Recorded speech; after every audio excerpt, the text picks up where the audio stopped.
Whether you're trying to change someone from being mean to nice, or whether you're trying to get rid of addiction, it's the same steps. One voice in the back, way towards the back part of the table, probably the furthest part of the table is why he probably said it. One of the other executives said that this man's name, the chairman, was Jean. He says, Jean, how are you doing on that anger stuff with your therapist? Right? And Jean goes, well, we've been working on it for years, as you know, and I think we've made some progress, but I'm just that kind of person. And you could see that he had pride in the fact that he could be abusive, because it gave him a sense that he was powerful, that he was significant.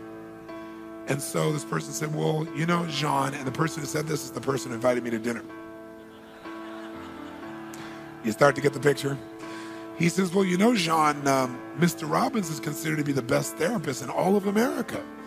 He's able to create change in lightning-like speed. Aren't you, Mr. Robbins? All of a sudden, I understood why I was invited to dinner.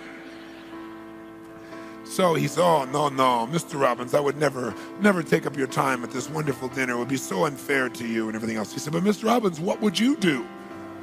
And I said, well, you know, you're right, sir. I said, you know, you're not my patient, so, you know, I couldn't work with you. I said, but if you were, I said, what I do is I would not talk to you, like have you freely associate on your back about your childhood and that's why you're angry and stuff.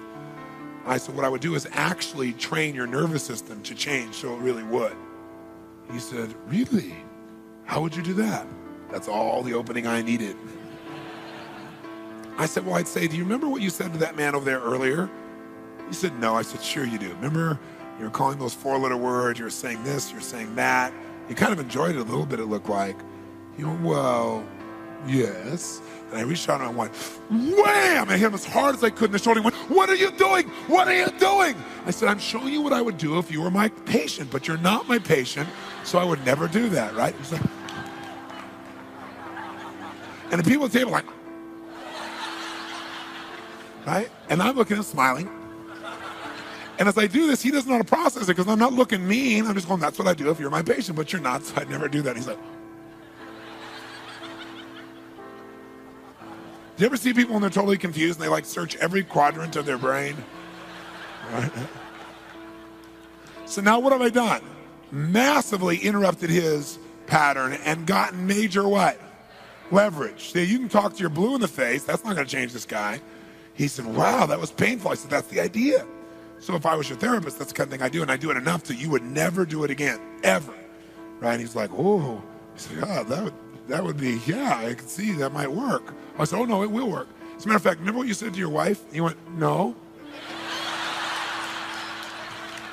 I said, sure you do. And I went, wham, hit him twice. I was like, stop that, stop that. So I said, stop what? He said, what do you mean what? That's what you just did. I said, oh, I'm just showing you what I would do if you're my patient, but you're not my patient, so I would never do that. And the people at the table are like, some are going, hit him again, hit him again. True story, no exaggeration. So you didn't really hit him. I really did. If any of you know some of my therapy examples, you know I will do whatever it takes. So you come to see me, you're going to change. Okay? Because I have unlimited choices. I don't have all the rules that the traditional therapist has about not intervening too much. My job is, you asked for it, you got it. All right? You're going to get it. So this guy now, he's like shaking from this thing. He goes, wow, I could really see how that would work. I said, is there anybody else you've been abusive to recently? He said, no. So now, what have I done? I got leverage and I've interrupted both of those things. So the last step number 3 is this. Once you got the leverage, once you interrupt the pattern, third step is you must create an empowering alternative. You must create an empowering alternative. In other words, an alternative pattern. You can't just stop smoking. You got to start doing something else. And what most people do is they stop smoking and start eating. So that's why you got to find an empowering alternative. So create an empowering alternative. I can't just say stop yelling at people, because his yelling at people gives him a sense of certainty that they'll listen to him and that they'll change. How many follow that? So if we just say don't do that, then we've not met the need that he used to get. We want to meet the need more elegantly. If you're smoking, it's probably because you're stressed. And when you smoke, you take deep diaphragmatic breaths, and so you get out of stress. When most people are stressed, they stop breathing or they breathe very shallowly. When you have very little oxygen, that adds a smidge to your stress.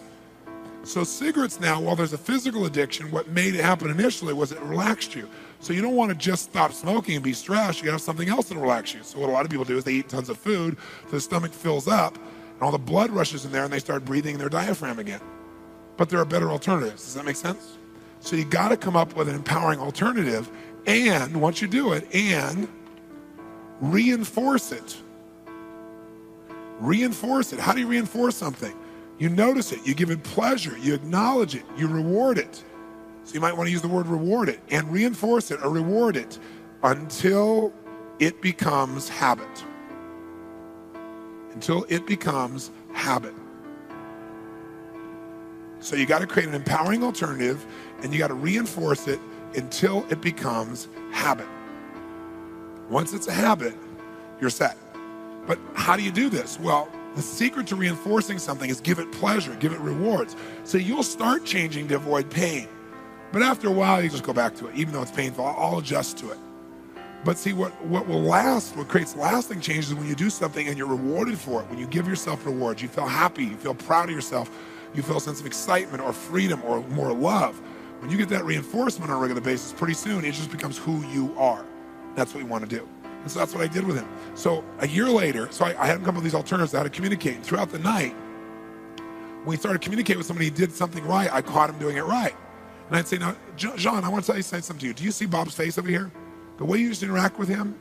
So you can try and force him to do something or make him fear you, and he'll do a little bit. But people only do so much out of fear. They do the minimum out of fear. But when they love you, when they care about you, when they feel respected by you, they'll do anything for you. And this guy really would do anything for you. Look at his face right now. Doesn't that feel better? And I'd make him stop and notice so he wasn't unconscious. And he'd say, honestly, it really does. And he said, Bob, I really do care about you. And these great anchors happened that night where I kept reinforcing him. So he had plenty of alternatives, and he saw it gave him more of what he wanted than the old behavior. So now I come back a year and a half maybe later, and I do the seminar, things go great, and the same guy afterwards says, Mr. Robbins, would you like to come to dinner? And I look at him, and I can't tell if he's, got something or not. So I said, sure. Same restaurant, same room, same everything. Sit down, you table. I'm sitting next to Jean. Jean's great to have you back. Everything's warm. Everything's wonderful. He seems really happy. Everybody's great. I'm thinking, wow, this is cool. It all worked, right? And then maybe 15 minutes into sitting there, all of a sudden John comes across and starts screaming at this person against the table. And I can just feel every part of my body going, obviously didn't break the pattern strong enough. I'm going to do it this time.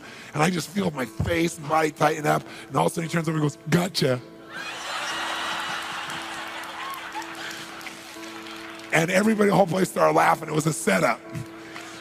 And they all went around the table and they acknowledged me and they acknowledged Jean and talked about he's never been the same since. His life has never been the same. He's such an incredibly warm and loving man now from that process, just from that piece.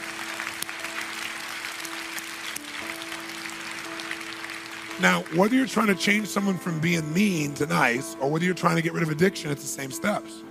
So for example, when I first built my career, I'd get on radio and television in Canada, and I launched my career saying, I don't care what your problem is, I'll handle it. So I got all kinds of things. But one of my first therapies ever was a smoking therapy. Now, bear in mind, I'm staying at the Westin Hotel in a place called Vancouver, British Columbia, Canada. Anybody been there? It's a magnificent place. You've not been there. It's as pretty as any city in the world, I think. And so I'm there, and I'm staying in this hotel, and it's beautiful, and it's wonderful. And I'm waiting in my room for my first real major therapy. And it's a smoking therapy. And I look at my watch, and the guy doesn't show up. And I look, he doesn't show up, doesn't show up. So then I think, well, no one knew my face in those days or even knew my name. So maybe he forgot my name and he's at the hotel. So I figure I'll go downstairs to see if he's in the lobby. So as I go out to exit my door, my room, right outside the door is this guy sitting puffing like crazy. So I said, are you Bob? He said, yeah. I said, Bob, what are you doing out here? He goes, I'm having my last cigarette. Now, what does that tell me? That tells me he links pain to stopping smoking, not pain to smoking. As long as he thinks stopping smoking is going to be painful, it's not going to work. We have to change that, what we call neuroassociation. It's a big word. It means what he associates in his nervous system, in his gut, right? Not what he has in his head. In his head, he knows better. But in his gut, his neuroassociations are rigged that stopping smoking is painful. That's why he's never done it before. So he wants me to do this painful thing to him. That won't work. So I think in a moment's notice, I come up with an idea. And I said, come with me. And we don't go to my room. We start walking in the hall. He goes, where are we going? I said, downstairs. He goes, I want to do this in private. I said, we will. Follow me. We get on the elevator, go downstairs. And I haven't been there in about 2 or 3 years. But even 2 or 3 years ago, in this day and age where very few people seem to smoke in public, at the Westin Hotel, they still have a tobacco shop there. And so we go down to this tobacco shop, and as you go in, the smells are everywhere, right? So when people smell the smells, they go into state, right? So this guy's in state, right? He's got his cigarettes back. He's one happy camper. So I said, what brand do you smoke? So he tells me. I said, great. Give me 12 cartons. And the guy looks at me and goes, 12 cartons? I said, yeah, 12 cartons. The guy goes, looks at him, 12 cartons? I said, yeah, pay the man. He's like, pay the man. So he pays him. So now I said, pick him up. So he's got 6 cartons here, 6 cartons here. We're walking down the hall. I'll never forget his face. We get on the elevator. The door closes. He's holding all these cartons of cigarettes. He looks at me and says, you're not going to make me smoke these, are you? I said, now we're making progress. Now he's linking pain to smoking already. How many follow this? Say aye. So we go sit in the room. And a lot of times when you're trying to change, helping someone make a change, the problem is you're changing a part of them that doesn't need to change, like the part of them that's really great. You need to get them in their smoking state and change that part of them. So I said, go ahead and open all the cartons, pull out all the cigarettes, and unwrap every one and put one cigarette so it's accessible so you can just grab it real easily. And while you're doing that, tell me why you started smoking. And so he goes, okay. He starts undoing the cartons. As he does, he kind of gets in a state. He smells the cigarettes and starts undoing it, and he goes into state, right? And he starts telling me, well, when I started out, I really didn't want to smoke, but all my friends did, and it was like the cool thing to do, and he's going into state, right? And so I said, okay, well, light one up. He looked at me, he went, what do you mean light one up? I came here to stop. I said, I know, but you really want one, so light one up. He went, well, no, I don't want one. I want to stop. I said, light one up right now. And I started acting crazy. Right now, you understand me? He's like, now he's smoking like, and he's freaked out. Now imagine, these are the feelings, tuna casserole mixing with smoking. You get the idea? I don't like this, I don't like this. I said, that feel cool? No, it doesn't feel cool, no. I said, does that feel, no, it doesn't feel good. I don't like, what don't you like? I don't like this, what don't you like? I don't want to smoke. As soon as he said that, I like transformed. Acted insane, he's freaking out. He's walked in a room with this insane man, right? So as soon as he says, I don't want to do this, I'd say, you don't want to smoke? And I'd act really calm again, and he'd go, no. I said, well then, do whatever you want to do. He goes, well, I want to put it out. I said, well, do whatever you want to do. I said, really? I said, sure. He goes and starts putting it out. I said, light up 2 more. He said, no, I really don't want to. Light up 2 more right now! Now! No, you light them up now! Oh, gee. He's freaking out of his mind. And he's screaming, is that cool? Does that feel cool? Oh, no. Finally, eventually, he'd go like, I don't like this, I don't like. You don't like what? I don't want to smoke. What's that? I don't want to smoke. I said, oh, well then, do whatever you want to do. He's like, well, I want to put them out. I said, go ahead. Really? Sure. He puts them out. You can just see he's afraid, right? Puts them out. I said, light up 6 more. He's like, I light up 6 more now. And I go 10 times crazy. And he said, put them between his fingers. Come on, suck on every one of them. Suck on them. How's that feel? Finally, we get to the point, I'd say, light up 5 more. And I had a whole ashtray filled with half-smoked cigarettes, put it on his nose. He's breathing, there's smoke in his face, hating it, right? So how's that feel? I hate it, right? I say, light up another one. He said, no. I said, you light up another one right now. No, you can't make me smoke.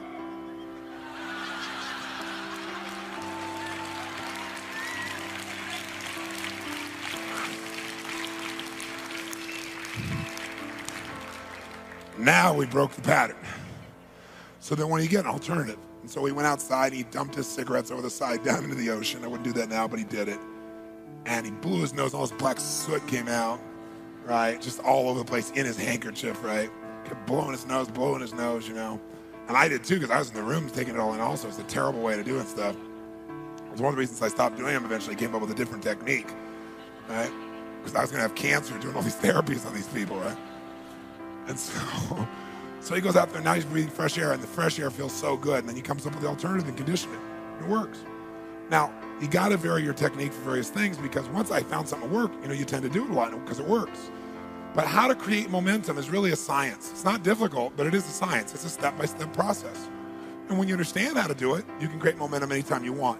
Momentum in your business, momentum in your emotions, momentum in your career, momentum in your relationships, doesn't matter what area of your life. What's the source of power within you or your organization that can turn around virtually anything in a matter of moments? And the answer to that, of course, is momentum. Now, when you think about what does it take to succeed, there's so many things you can talk about what it takes to succeed in any situation. But one thing that is universal to succeeding in any situation is you must take the first step. And that's the one that most people don't do. They study it, they think about it, they fret about it, they complain about it, but rarely do they take the first step. In order to do that, I want to make sure that if you never heard another word I said for the rest of your life, and you want to improve anything, you'd know what to do first. Because if you do the first thing, you'll likely come up with the second, third, and fourth thing. It's just a natural part of momentum will help to create that happening. So what is that first step? Well, for me, if I'm going to work with an athlete or a business person or a financial trader or a politician, doesn't matter what the context is, their game is not where they want it to be, or their game's going well and they want to make it better. There's one place I go first always, and that is I put them in a peak what? The reason is because until you put somebody in a peak state, everything you're going to get is going to be less than who they are and what they're capable of. So I want to get them that peak state. So for example, when I met Andre Agassi for the first time years ago, he was like 50th in the world or something like that. And what happened was, Andre has a certain mindset, and he came in and he had kind of an attitude with me. And I said, look, Andre, I said, the bottom line is, you give me 15 minutes of your total attention. If in those 15 minutes you do what I asked you to do, you don't feel an immediate radical change, then blow me off and let's move on. Let's not waste any time. So what I did basically was I gave him examples from videos that I'd seen of him, and I'd say, okay, here's where you won Wimbledon. That was when he was at his best. Now here's a guy that's been as good as anybody in the game. And you watch him, right? And I show him, and this guy's walking out on the court. It's before he cut his hair, and he walks out like this, right? And he looks across the court like this at the guy on the other side of the court. And I said, what were you thinking at that moment? He said, I remember what I was thinking. I said, what were you thinking? He said, I was thinking of this guy. Why did you even show up? Right? Now, is that a certain state? Now, in that state, you don't think about, okay, is my backhand going to be okay? Right? Because what happens is when you're in your best, you don't think about how to do it. You just do it, don't you? It just flows. That's a peak state. So I said, okay, here's the French Open. He walks out like Don Knotts. He looks over at the other guy and says, look at his face. What are you thinking then? He said, I remember the last time he beat me. So what I do is I changed the state, anchored it, showed him a couple ways to trigger it. It was very fundamental. And in less than 6 months, he was #1 in the world. Now, Andre's gone back down and up again after he got injured recently. And I was talking to Brooke about it, and she goes, his pride says he's got to do it himself this time again, which I'm sure he has the ability to do. But sometimes people just don't manage that state. They don't go there first. They work on their game instead of working on their state. So I don't know anything about the game, but I know everything about human psychology, what affects every game. That's the power. That's the linkage. So what we want to do from this day forward is if you want to get better at anything, if you want to suddenly be better in your performance of business, if you suddenly want to be more passionate in your relationship, if you want to make an improvement in your study habits, if you want to help your kids more, the first step to any of those things is always the same. Put yourself in a what? In a peak state. It's going to be step number one no matter what we do. Now, here's the good news. There's basically two things you'll change to change your state in the moment. You'll change either your what? And what kind of change in the physiology? What kind? Radical change. Or you will change your, or both, right?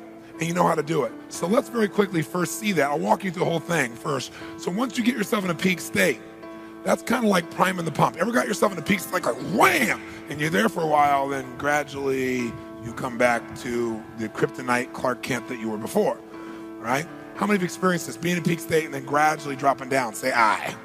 The reason you drop down is you didn't keep momentum going by going to the second element, and that is you must find your passion. And what does that mean? It means you got to discover, what do you love? What do you really love? What excites you? What juices you? What do you hate? Because I got news for you. People are driven not only by what they want, but also what they don't want. Very often people come to me and they'll say, but I don't know what I want to do for my career. I'll say, well, describe to me the ideal job. I don't know what it is. I'll say, okay, great. Describe to me the job you would hate. Describe to me right now a job. Describe the environment you would hate to be in, the people you'd hate to be around, the kind of work you would hate to do, right? The kind of money you'd hate to make. You go through the whole thing. And when they're all done, they have no problem describing what they hate, and they get passionate about what they hate. Oh, I hate this and I hate that. All this energy is coming out of them. Then I say, okay, great. Look at that. You hate that? Yeah. Now write the opposite of it, and you have the job for heaven. You have your ideal. So you can get to a person's drive through what they love, through what they hate, through what excites them, through what drives them. And very often I'll ask people, well, what do you want? And they go, I don't know. If I knew that, I could get it all worked out. I really don't know. Now the reason they don't know is because they're asking in this state. See, it's like trying to walk in this state. It's not going to happen. So the reason you're not getting the answer is you are not putting yourself in a state of total certainty. So by putting yourself in a peak state, people often say, I don't know what I want. I say, stand tall, breathe strong. Now, if you knew what you want, what would you say it was? They tell you immediately. Because all you've done is put in a state where the answers really are there. That's all you got to do. Third part, once you're in state, that's like priming the pump, right? Remember in the old days, if you want to get out of the well, the water, you had to feed it something first. So putting yourself in state feeds it. But to get to the well, you find your passion. And the well of passion is never ending. Things you love, things you excite you, things you hate. But once you find that passion, that'll go for a long time. But you eventually, to keep momentum going, you have to take that passion and do something with it. So step 3 is you must decide, commit, and resolve what you're going to do with it.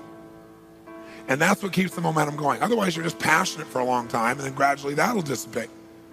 And by the way, those are 3 different experiences: decision, committing, and resolving.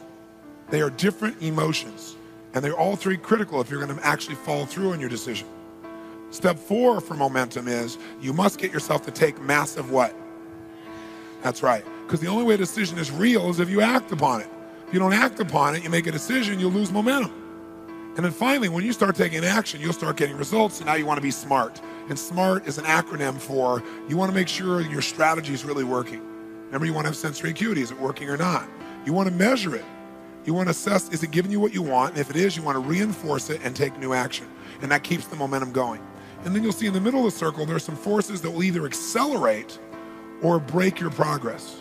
And that is emotion. Certain emotions will speed it up, more passion, right? More intensity. Certain emotions like fear will slow it down. It'll break your progress and momentum. Same thing is true with focusing your power.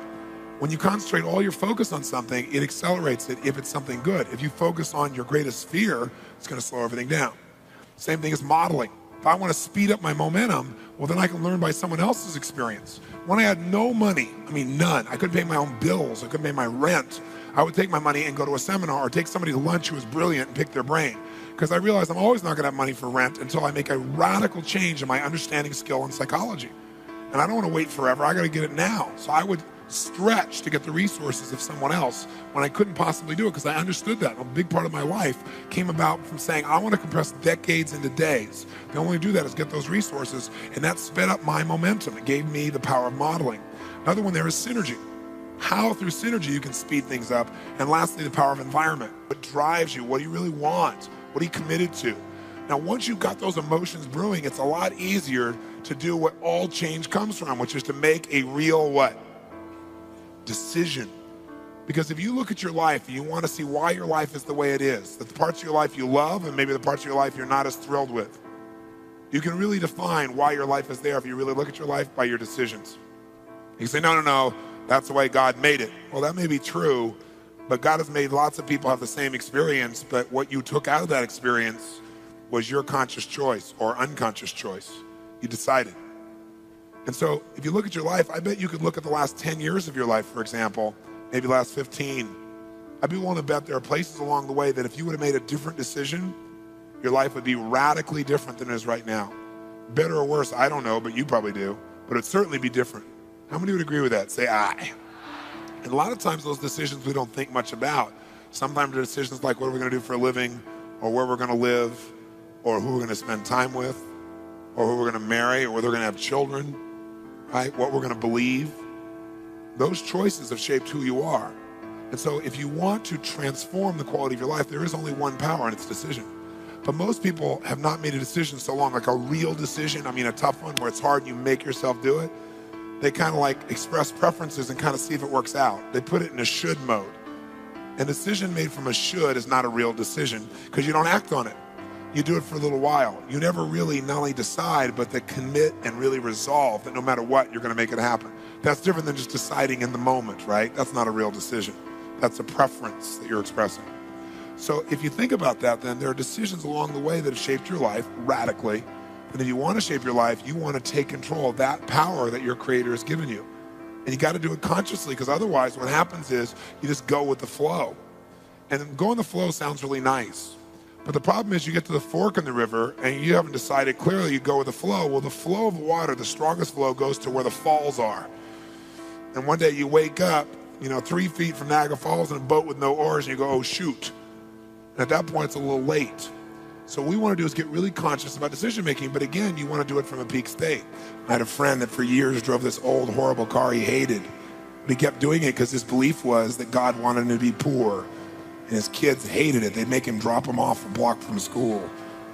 He made a decision to believe that God wanted him to be abundant. And his first act that he did, his committed act, is he took out a shotgun and blew up as many holes in that car as he could, saying, I will never drive this car again, and neither will anyone else. Commit and act. Momentum comes when you not only decide, but you take immediate action. What immediate action are you going to take to demonstrate you mean it? Who are you going to tell? What are you going to do? What's the first thing you do? Simple thing. And what's a big thing you could do that commits you here, that shows this means business? Action is momentum. What action would you take immediately to create more momentum now? To back up your decision with power? Think. What's a little decision, little action rather, on your decision? And what's a big one you do that would just be like, this is it, baby? And feel good. Feel good to take, commit and act, wouldn't it? It takes you beyond decision. It takes you to total momentum, action, power, results. Now, if you remember this momentum model, we said that the steps were that you had to first put yourself in a peak, what? Step 2 is once you're in that peak state, to keep it going, you got to find your, what do you love? What do you hate? What excites you? What drives you? Once you're there, you must you must make an immediate decision, right? Because you got to use that emotion to do something worthwhile. And then you want to take decision to committing and resolving. How many can feel the difference when we went to resolve? Say I. Then you must take immediate, massive, intelligent what? That's right. Then all you got to do is be smart, which is notice your strategy if it's working or not. If it's working, reinforce it. It'll keep your momentum. If it's not, change your approach. What if that doesn't work? What do you do? If that doesn't work, what do you do? Whole time using your sensory acuity. Keep changing till you get what you want, period.